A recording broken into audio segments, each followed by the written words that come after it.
এখানে একটা ছেলে আছে সুমনও দিছে রাস্তার সাইডে জঙ্গলগুলো পরিষ্কার করতেছে, যে বাথরুম ঠিক করতেছে, এগুলো করতেছে, উন্নয়নমূলক কাজ করতেছে, যাতে পোলাপান উদ্যোগ নিয়ে আরও ইয়ং সমাজ যাতে ভালো কাজ করতে পারে সেই দিকে করা উচিত।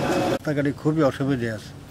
এই অসুবিধার কারণে এই কিছু পোলাপান এরা আইসা স্বেচ্ছায় এই দিতে আছে, এই দিয়ে এরা যেতে আরও দেওয়ার কথা বলছে, যে আরও 2-3 গাড়ি দিয়া একটু চাপা দিয়া, কারণ স্কুলের ছাত্রছাত্রী স্কুল হাই স্কুল একটা শখ লাগলে, কিন্তু এই রাস্তাটার জন্য বহুতবার অনুরোধ করা হয়েছে সমস্ত লোকজনকে, কেউ আগে আসে না। এখন বর্তমানে এই কিছু ছাত্র সমাজ আসিয়া এই ইট ফালাই দিতে আছে। এই রোড খুব খারাপ অবস্থায় ছিল, তাই আমাদের এলাকার ছেলে কাণ্ডপাশার সুমন রাস্তায় কিছু ইট দিয়ে অনেক সুবিধাজনক করছে আমাদের।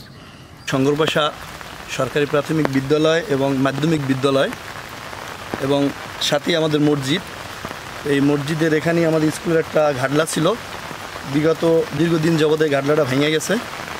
তো এখানে মানুষ উজু করতে, বাচ্চারা গোসল করতে অনেক অসুবিধা।